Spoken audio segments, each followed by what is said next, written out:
Howdy folks, Matt here with Gulf Coast Fit. Monday morning, not too early, 7:30, just finished up with a couple of appointments out here on the beach. Beautiful morning. Just getting ready to get my morning cardio in, which is this right here, little stand-up paddleboard. To get me to do cardio, I've got to be doing something fun, and I feel like that is important for fitness as a whole. You got to like what you're doing, enjoy your program, and that breeds success and progress. Anywho, just wanted to talk briefly about warming up for whatever it is that you're doing.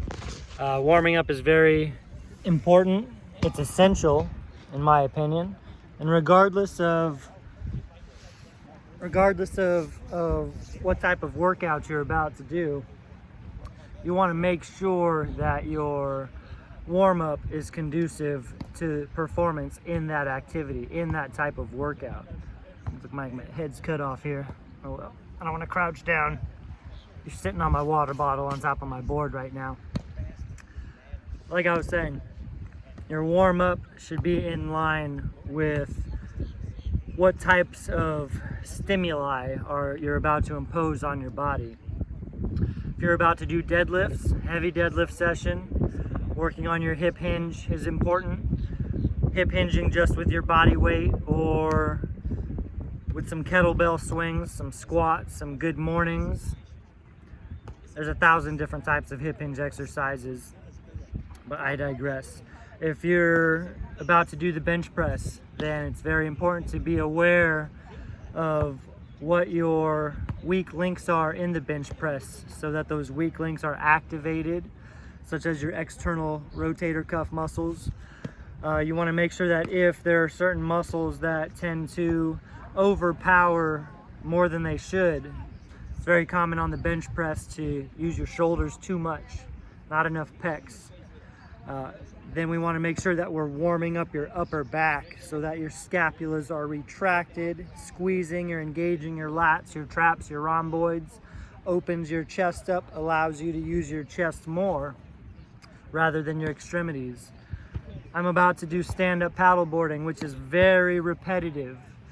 Repetitive in a detrimental way to my overall health and fitness. It's not great for my shoulders to go out and do 1,000 reps, thousands and thousands of reps of the same movement pattern over and over and over with fairly light resistance. That takes a toll on your body. That's why long distance runners, ankles, knees, hips break down. That's why any type of endurance athlete's joints wear out sooner than they would like it to. And so I'm making sure that I do everything that I can to ensure that I perform well at this activity, at stand-up paddleboard, but also to stave off injuries in the short term and in the long term. So I'm doing some band pulls, warming up my upper back, all types of band pulls. That way I'm evening out, I'm activating and engaging my posterior, since I'm about to do a lot, especially with my top arm, a lot of anterior recruitment of my shoulders. I noticed that with paddling, something called pattern overload starts to settle in. Pattern overload is basically where your body adapts to certain movement patterns that you do over and over and over, and it kind of molds you into that movement pattern, which throws off the symmetry and balance of your skeletal structure, your muscles, and it can cause overuse injuries and impingement issues down the road, sometimes sooner than later. I'm also making sure that I mobilize my scapulas and shoulders. I'm always preaching band dislocates to help with breath enhancement, but also shoulder health. I think band dislocates and band pulls are a very good blanket approach for almost any physical endeavor where you're going to be putting your upper body to use. It's never a bad thing to mobilize your scapulas, engage and strengthen your upper posterior, helping your posture out and increasing your range of motion of your shoulders. But what I'm also doing here is some breath work, some deep diaphragmatic breath work, where I'm basically doing breath holds, sets of breath holds where I'm working on inflating myself full of air, increasing the air pressure in my core, breathing as diaphragmatically as possible, expanding my ribs, inflating my stomach like there's a balloon in my stomach that I'm blowing up, then bracing on top of that, holding my breath for as long as I can, then exhaling gently and slowly. Doing these deep diaphragmatic type of breaths, it's just one of many ways to work on your breath. What this does is immediately help me get onto my board and feel like my core is more responsive to the balance and instability of being on the water. And that makes a huge difference as far as my reactions go and staying efficient on the water. Because if my core is not in sync with what's going on the board, then that's not very efficient, and I expend a lot more energy than I need to, and I end up wearing out sooner than I would otherwise. But that's specific to me, to paddleboarding. Wanted to remind you that your warm-up should be specific to the workout that you're doing. And you can approach this in a multitude of ways. You can spend 5, 10, 15, 30 minutes warming up, which can encompass different aspects of your fitness. There's general warm-up to get your core body temperature up, to elevate your heart rate, to slowly but surely lubricate your joints, to get your tendons and ligaments warmed up. And there are activation exercises like the band pulls, or like I said, practicing your squats, your hip hinge movement pattern. If you're going to do some front squats, maybe you do some activation exercises for your quadriceps. If you're going to be doing pull-ups, doing some activation exercises for your scapulas, similar to band pulls. That's just one way of many. If you're going for a run, you know what your shortcomings are. If you have tight ankles, tender knees, then the foam roller is a great tool for warming up for any type of workout. Just depends on how you use the tool. Everything is a tool and everything works. It just depends on how you use it, what your approach is, how you're implementing it. It's just like having a toolbox. If a mechanic has a toolbox, they may not need all of the tools for a specific job, but they know that they've got that repertoire, they've got their toolbox ready to go, so that when they have a certain scenario where a tool would assist them in getting the job done, then they pull it out, and knowing how to use it correctly for the right job makes all the difference. That only comes with time and experience, so it always pays big dividends to respect your body and reel things in. Make sure that you're not just going 100% all the time, because it takes years and years, and you could say decades, to learn what your body's capabilities are and to really learn how to fine-tune yourself as a high-performance machine.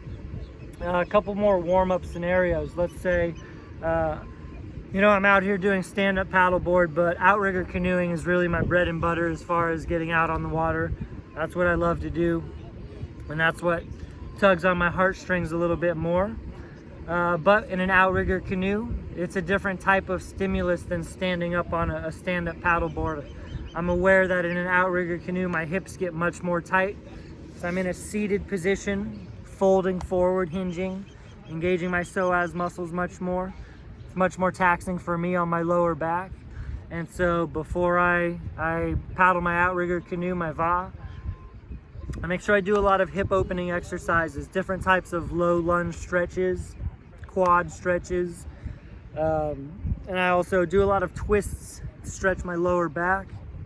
So if you're going to invest the time in warming up for your workout, doing kind of a blanket approach is okay. That's always kind of a safe bet, or at least an approach in which you're not completely wasting your time. Just warm everything up, stretch every part of your body you can think of, touch base with the foam roller on every major muscle group, bust out some band dislocates, some band pulls. But if you either need to expedite your warm-up, or you're becoming a little bit more advanced in the activity, the exercise, the workout modality, the training modality that's about to ensue, then it's crucial and necessary that you warm up specifically for the tasks that you're about to present yourself with. And so you're not just going to know all the answers and know exactly how to warm up for each and every task. It takes time, and that's why, like I was saying, it pays big dividends to think long term, big picture. If your goal is to do X amount of pull-ups or squat X amount of weight or run a mile in whatever your goal time is, don't make it your goal to force that and try to strive for that overnight or in a week or in a month. You know, tell yourself, I want to see what I can accomplish this year. A year from now, where can I go from point A to point B in my bench press or my max pull-ups or my mile run, my 10K, my marathon time. Then that's going to give you the opportunity and the capability of feeling what you need, finding out what your shortcomings are, finding out what your strengths are, and strengthening your weaknesses. What's up, birds? Strengthening your weaknesses is the name of the game in training. You're only as strong as your weakest links. So, and it takes time to find out what your weak links are. Sometimes they're right in front of your face, and you wouldn't know it until a situation presents itself where that weak link or shortcoming manifested in the form of an injury, or it was just a glaring defect and it was really holding you back from performing at your peak capability. So I'm going to bust out all types of band pulls right now, work on my upper back, help even out all of the anterior internal rotation and forward folding from paddling. I'm going to do some more breath work, and then when I'm done, I'm also going to do some pull-ups. I consider a warm-up and a cool-down to be equally as important, and what you do at the end of your workout, or the meat and potatoes of your workout, it sets you up for success in the workout to come. So not only is it great for and important for reducing the chance of injury, but it accelerates the recovery, and it's a part of the puzzle. It's just as an important piece of the puzzle as the workout in and of itself. And if you're motivated and ready to put forth the effort and invest your energy in your workout, then investing the time in your warm-up and your cool-down should be of equal importance, because they really dictate, the warm-up dictates your performance during the workout, the cool-down dictates, or the ramp down exercises, whatever your sequence may be, which may also take 5, 10, 15, 30 minutes, depending on who you are, what you're doing, what your training's like, what your lifestyle's like. They're equal importance as far as pieces of the puzzle goes. So it takes time to figure it out and feel it out. So keep exploring, stay open-minded, try everything out, but remember, you can't do everything at once. Everything works, and everything works differently for everybody. So you have to find out what works the best for you. So you really have to try everything out, which takes a long time, but it's worth it. And if you're thinking big picture, then a year from now, 6 years from now, 10 years from now, when you're still in the game, when you're still doing what you love, and you're still performing at a high level, then you'll know that that's the only way to go. To finish off, just think about when you go to a gym. Any gym I've ever worked out at or worked at. I've worked in every type of gym. I'm a gym rat. I always have been. The world is my gym now. I try to adopt that mindset. I still love going to the gym, but you can fitness anywhere and address your goals anywhere. But like I was saying, when you're in the gym, look at the age range or the age brackets of people that are in there. You've got a ton of 20-year-olds lifting as heavy as possible, doing cardio at the highest intensity possible, and they look great. It's easy to look sexy and push yourself to the max every single workout when you're in your 20s. Stop chopping my head off for this last minute. You can get away with that when you're in your 20s. Fast forward. Excuse me. Fast forward. Look at all the people who are in their 30s. There's still a good amount of people in any gym in their 30s, but not nearly as many as the 20-somethings. At that point, sure, life is settled in and they've got a lot of things going on, but if you're a fitness fanatic and you're really into health and fitness, that's your thing, you've made it to your 30s by respecting your body in your 20s. There are far, far fewer people in their 30s in the gym than people in their 20s. Fast forward some more, people in their 40s, 50s. How many really impressive, mobile, strong, athletic 50-somethings do you see in the gym? You see some, but not a lot. Maybe 5% of what you see in their 20s or 30s. 60s or 70s, those are the people who I look up to in the gym. Those are the people that I strive to be like. And I'm lucky that I adopted a sustainability and a longevity type of mindset as far as training goes from an early age. I was lucky enough to have some mentors growing up in the gym and out of the gym, athletic mentors, personal training mentors that really told me what's what as far as respecting your body and how optimal performance and sustainable performance comes.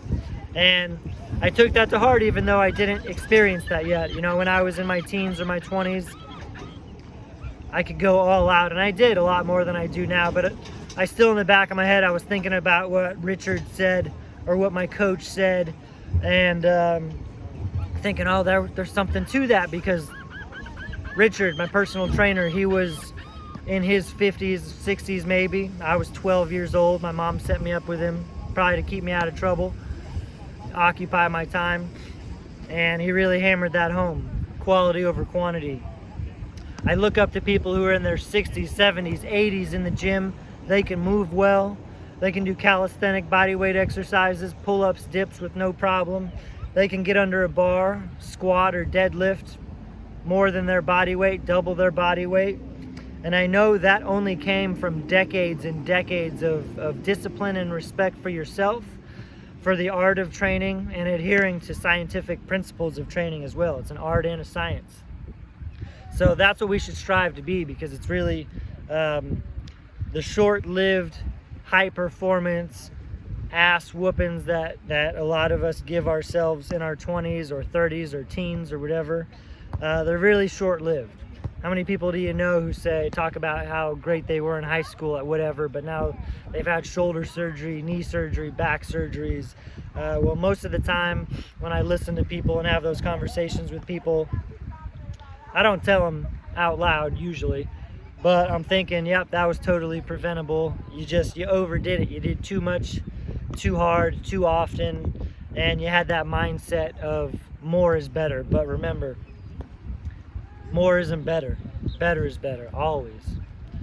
I preach that a lot, and I hope that it settles in with folks.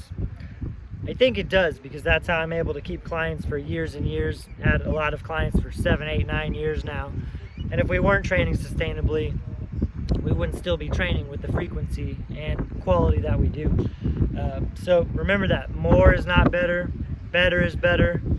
Always figure out how to get better. A big way to do that is to dial in your warm-up and your cool-down. A good rule of thumb is that your warm-up and your cool-down should last just as long combined as your actual workout. So if you're doing 45 minutes of lifting or whatever, then 45 minutes of combined warming up and cool down sequences are in your best interest. So think about that, try things out, stay open-minded, get creative, learn your body, take your time, be patient, and respect yourself. Ooh, blowing over on me. Respect yourself, respect the game, and you'll stay in the game. Catch you next time. Time to go enjoy this water. How lucky are we out here in St. Petersburg, Florida? Every day, I can't believe it. Fitness scene is strong out here.